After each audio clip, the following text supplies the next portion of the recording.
Gimana sih caranya ngurus negara segede dan serumit Indonesia? Ribuan pulau, ratusan suku, nggak mungkin kan semuanya diatur dari Jakarta?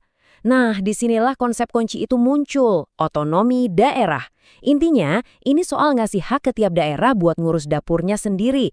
Yuk, kita kupas tuntas bareng-bareng. Oke, biar gampang kita pakai contoh yang ya sering banget kejadian. Bayangin deh ada SD di pulau terpencil, atapnya bocor. Masalah sepele kan? Tapi coba kalau bupatinya harus minta izin dulu ke menteri di Jakarta. Nungguin anggaran turun. Wah, bisa-bisa atapnya udah ambruk duluan. Urusannya ketumpuk birokrasi berbulan-bulan. Nah, ini dia gambaran nyatanya kalau semuanya dipusatkan. Ribet.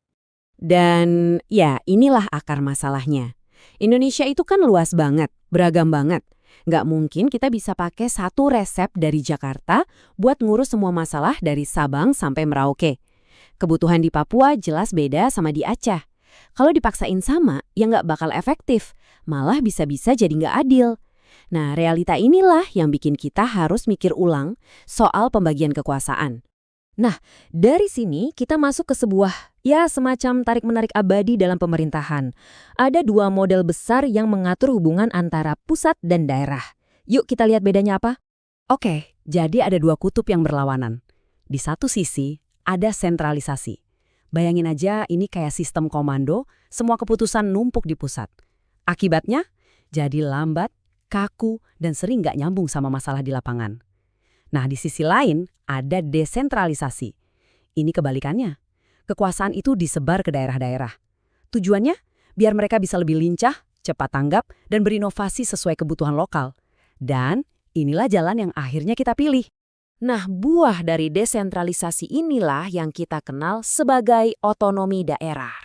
Kalau kita bedah katanya, ini gampang banget loh. Auto itu kan artinya sendiri. Nomos itu aturan. Jadi otonomi daerah itu ya hak bikin aturan sendiri. Secara resmi, definisinya adalah hak, wewenang, dan sekaligus kewajiban daerah buat ngatur dan ngurus rumah tangganya sendiri. Tentu tetap dalam koridor negara kesatuan ya. Tapi, ngurus rumah tangga sendiri ini bukan berarti bebas sebebas-bebasnya loh. Ada aturan mainnya. Ada pembagian kerja yang jelas antara pusat dan daerah. Jadi pertanyaannya, siapa ngerjain apa? Nah, pada dasarnya ada 3 cara pusat bagi-bagi peran. Pertama, desentralisasi. Ini ibarat pusat bilang, oke, urusan ini sekarang punya kamu sepenuhnya. Silakan diurus. Kedua, ada dekonsentrasi. Ini beda lagi. Pusat ngomong, Gubernur, tolong ya jalankan sebagian wewenang saya di daerahmu. Kamu itu wakil saya di sana. Dan yang ketiga namanya tugas pembantuan. Ini kayak pusat ngasih proyek khusus. Daerah, tolong kerjain tugas spesifik ini ya, anggarannya dari saya. Jadi, ada yang diserahkan penuh, ada yang dilimpahkan, ada juga yang ditugaskan. Oke, sekarang kita lihat pembagiannya lebih detail. Ada yang namanya urusan absolut. Ini harga mati mutlak punyanya pemerintah pusat. Contohnya apa? Pertahanan, keamanan, agama, moneter.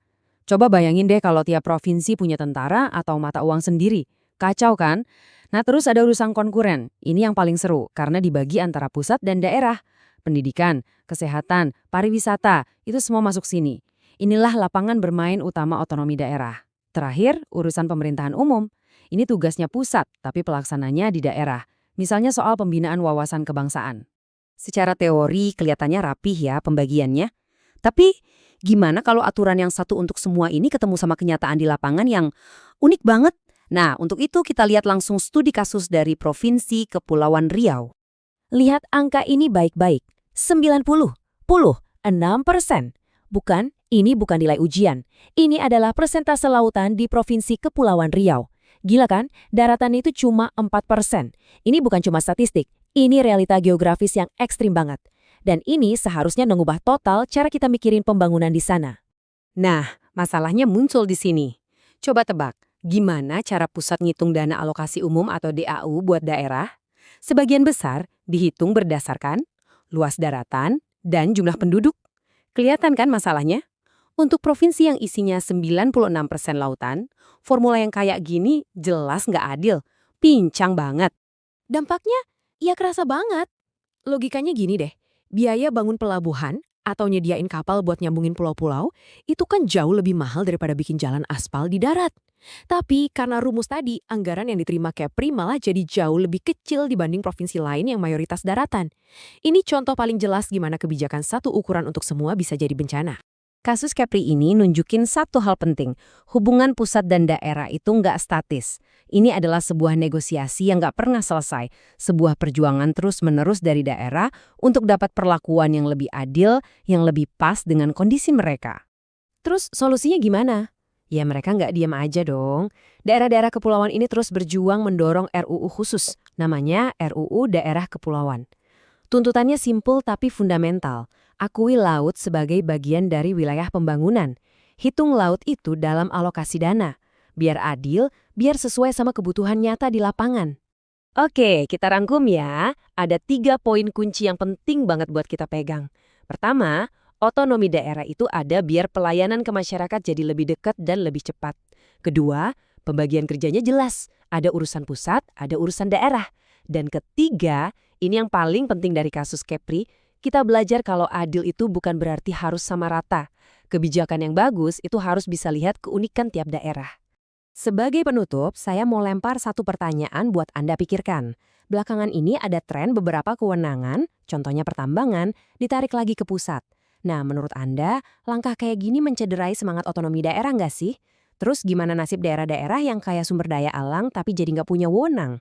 Ini bukti lagi kalau tarik-menarik antara pusat dan daerah itu, ya, memang sebuah negosiasi yang tak akan pernah usai.